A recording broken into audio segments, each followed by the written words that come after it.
നമസ്കാരം. കേരളികം പ്ലസിൻ്റെ പുതിയൊരു വീഡിയോയിലേക്ക് ഹൃദ്യമായ സ്വാഗതം. ആദ്യമായിട്ട് കാണുന്നവരുണ്ടെങ്കിൽ ഒന്ന് സബ്സ്ക്രൈബ് ചെയ്ത് കാണാൻ കൂടി പ്രത്യേകം ശ്രദ്ധിക്കാം. നേരെ ആദ്യത്തെ വളരെ പ്രധാനപ്പെട്ട വാർത്തയിലേക്ക് നമ്മൾ കിടക്കുകയാണ്. അർജൻറ്റീന ഇങ്ങനെ ചതിക്കുമെന്ന് കരുതിയില്ല, കേരളത്തെ വഞ്ചിച്ചു, പരാതി കൊടുക്കുമെന്ന് V Abdurahman. Argentina football team ചതിക്കുമെന്ന് പ്രതീക്ഷിച്ചിരുന്നില്ലെന്ന് കായിക മന്ത്രി വി അബ്ദുറഹ്മാൻ. കേരളത്തെ അർജൻറ്റീന ചതിച്ചെന്നും അർജൻറ്റീനയ്ക്കെതിരെ പരാതി കൊടുക്കുമെന്നും അബ്ദുറഹ്മാൻ പറഞ്ഞു. മെസ്സി വരും കേട്ടോ എന്ന് പറഞ്ഞ് വലിയ വീരവാദം അടിച്ച ആളുകളൊക്കെയാണ് ഇപ്പോൾ ചതിച്ചു എന്ന് പറയുന്നത് എന്നുള്ളതാണ് ഏറെ കൗതുകകരമായ കാര്യം. അടുത്തൊരു വളരെ പ്രധാനപ്പെട്ട വാർത്തയിലേക്ക് നമ്മൾ കടക്കുകയാണെങ്കിൽ, മാരകമായ ആണവായുധങ്ങൾ പണിപ്പുരയിൽ. ചൈന അതീവ രഹസ്യമായി വമ്പൻ ആണവായുധ കേന്ദ്രം നിർമ്മിക്കുന്നു എന്നുള്ള വാർത്തയാണ് ഇപ്പോൾ പുറത്തു വരുന്നത്. അമേരിക്കയും റഷ്യയും വെല്ലുവിളിക്കുന്ന പ്രഹരശേഷിയോട് കൂടിയ ആണവായുധങ്ങൾ നിർമ്മിക്കാൻ ചൈനയുടെ രഹസ്യ നീക്കം. നിലവിലെ ആണവ പദ്ധതികൾ വിപുലീകരിച്ച് ആണവായുധങ്ങളുടെ എണ്ണത്തിലും പ്രഹരശേഷിയിലും വൻ മുന്നേറ്റം നടത്തുകയാണ് ചൈന. ഇത് ഇന്ത്യക്ക് കൂടി ഭീഷണിയാണ്. സിജുവാൻ പ്രവിശ്യയിലെ ഗ്രാമങ്ങൾ ഒഴിപ്പിച്ചാണ് ഇതിനു വേണ്ടിയുള്ള വൻ സജ്ജീകരണങ്ങൾ നടത്തുന്നത്. ഉപഗ്രഹ ചിത്രങ്ങളും ചൈനയുടെയും യുഎസിൻ്റെയും സൈനിക രേഖകളും വിശദമായി പരിശോധിച്ച് അമേരിക്കൻ ചാനലായ CNN-ൻ്റെ 10-അംഗ മാധ്യമ പ്രവർത്തക സംഘം നടത്തിയ ദീർഘ അന്വേഷണത്തിലാണ് ചൈനയുടെ ആണവ മുന്നേറ്റത്തെക്കുറിച്ചുള്ള വിവരങ്ങൾ പുറത്തുവന്നത്. എന്നാൽ ഇക്കാര്യം ആരാഞ്ഞപ്പോൾ അറിവില്ല എന്നായിരുന്നു ചൈനീസ് വിദേശകാര്യ മന്ത്രാലയത്തിൻ്റെ മറുപടി. പ്രതിരോധ മന്ത്രാലയം ഇക്കാര്യത്തിൽ പ്രതികരിച്ചിട്ടില്ല.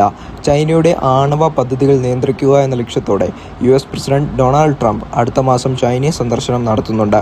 റഷ്യയും അമേരിക്കയും തമ്മിലുള്ള ആയുധ നിയന്ത്രണ കരാറായ ന്യൂ സ്റ്റാർട്ട് കാലാവധി ഈ വർഷം ആദ്യം അവസാനിച്ചിരുന്നു. റഷ്യയ്ക്കൊപ്പം ചൈനയെയും ഉൾപ്പെടുത്തി പുതിയ കരാർ ഉണ്ടാക്കാനുള്ള പദ്ധതിയുടെ ഭാഗമാണ് ട്രംപിൻ്റെ യാത്ര. 3 ആഴ്ച മുമ്പ് നടത്താനിരുന്ന യാത്ര ഇറാൻ യുദ്ധം കാരണം നീട്ടിവെക്കുകയായിരുന്നു. അമേരിക്കയുടെ കണക്കനുസരിച്ച് ലോകത്തെ ഏറ്റവും വേഗം ആണവായുധങ്ങൾ നിർമ്മിക്കുന്ന രാജ്യമാണ് ചൈന. നിലവിൽ 600-ലധികം ആണവായുധങ്ങൾ ചൈനയുടെ പക്കലുണ്ട് എന്നാണ് കണക്ക്.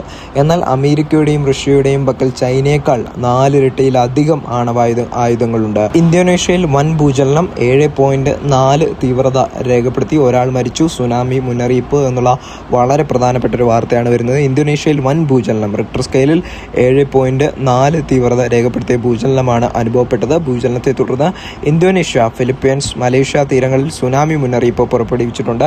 ഇന്തോനേഷ്യയിലെ വടക്കൻ മലൂക്ക കടൽ മേഖലയിലാണ് റിക്ടർ ഭൂചലനം അനുഭവപ്പെട്ടത്.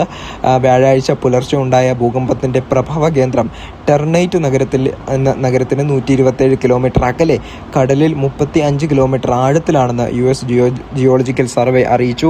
ഭൂകമ്പത്തിൻ്റെ പ്രഭവ കേന്ദ്രത്തിൽ നിന്ന് 1000 കിലോമീറ്റർ അകലെ വരെ സുനാമി മുന്നറിയിപ്പ് നൽകിയിട്ടുണ്ട്. 280 ദശലക്ഷം ആളുകളാണ് ഇന്തോനേഷ്യൻ ദ്വീപ് സമൂഹങ്ങളിൽ താമസിക്കുന്നത്. ഏകദേശം 2 ലക്ഷത്തിലധികം ജനസംഖ്യയുള്ള നഗരമാണ് ടെർണൈറ്റ്. ഏതാണ്ട് 10 സെക്കൻഡോളം നീണ്ടുനിന്ന പ്രകമ്പനം പ്രദേശവാസികളിൽ വലിയ പരിഭ്രാന്തി പടർത്തിയതായും അവിടുന്ന് റിപ്പോർട്ടുകളുണ്ട്.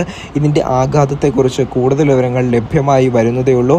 ഇന്തോനേഷ്യൻ തീരങ്ങളിൽ ഏകദേശം 3.2 അടി മുതൽ 1 മീറ്റർ വരെ തിരമാലകൾ ഉയരാൻ സാധ്യതയുണ്ടെന്നാണ് പ്രവചനം. Japan, Taiwan, Guam, Papua New Guinea എന്നിവിടങ്ങളിൽ കടൽ നിരപ്പിൽ വ്യത്യാസമുണ്ടാകാൻ സാധ്യതയുള്ളതിനാൽ അധികൃതർ ഇതുമായി ബന്ധപ്പെട്ടുള്ള നിരീക്ഷണം ശക്തമാക്കിയിട്ടുണ്ട് എന്നുള്ള വാർത്തയാണ് ഇപ്പോൾ ഏറെ പ്രധാനത്തോടെ പുറത്തു വരുന്നത്. 7.4 തീവ്രത രേഖപ്പെടുത്തിയ ഒരു ഭൂചലനമാണ് ഇന്തോനേഷ്യയിൽ അനുഭവപ്പെട്ടിട്ടുള്ളത്. News desk Keralikam plus.